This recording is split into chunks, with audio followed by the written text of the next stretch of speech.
তোমরা কি ভাবছো সকাল সকাল এত সবজি কাটতে কেন বসে পড়েছি?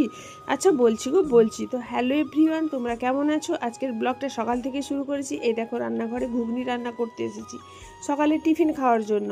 এই যে আমার বর এসে আমার পেছনে লাগা শুরু করে দিয়েছে, সেই জন্য ওকে খুন্তি ধরিয়ে আমি বাইরে বেরিয়ে চলে এসেছি। এই দেখো এইদিকে বাবা, আমার শাশুড়ি মা, আমার মা, ননদ, আমি সবাই মিলে এখানে সবজি কাটছি।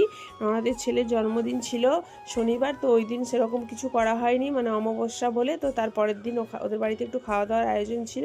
এ দেখো রান্নাবান্না করতে বসে পড়েছি সবাই মিলে। ওইদিকে আমার শাশুড়ি মা কাজ করছে, নন্দাই কাজ করছে, আমার বর আমাকে হেল্প করছে। সবাই মিলে খুব মজা করছি, রান্নাবান্না করছি। এখানে পায়েস তো রেডি, পুরো কমপ্লিট, দেখতেই পাচ্ছ। পায়েসে এটা কি মেশালাম বলো তো, দেখি কে বলতে পারো। এইদিকে দেখো চিকেন কষা শুরু হয়ে গেছে, মানে আমার নন্দাই শুরু করে দিয়েছি চিকেন কষা। আর ওইদিকে আমি একটু আমার ননদের সঙ্গে একটু মজা করে নিলাম। ওই যে নাইটি পরা দেখলে, ওটা আমার ননদ হয়। যাই হোক, রান্নাবান্না সব কমপ্লিট। এবার খাওয়া দাওয়ার পালা। বাচ্চাদেরকে আগে খেতে দিয়ে দিই, আমার ননদের ছেলেকে আগে সবার আগে খেতে দিয়েছিল, তারপর বাচ্চাদেরকে সবাইকে খেতে দেওয়ার পর এ দেখো বড়রা খেতে বসে পড়েছে। তারপর সবার শেষে আমরা বসেছি, গল্প করছি, মজা করছি, খুব আনন্দের সঙ্গে আমরা সব একসঙ্গে খাওয়া দাওয়া করছি। এই দেখো সবাই মিলে, আমার শাশুড়ি মা এখানে হাসির কথা বলছে। তো টাটা সবাইকে, ভিডিওটা ভালো লাগলে একটা লাইক করে দিও, পাশে থেকো।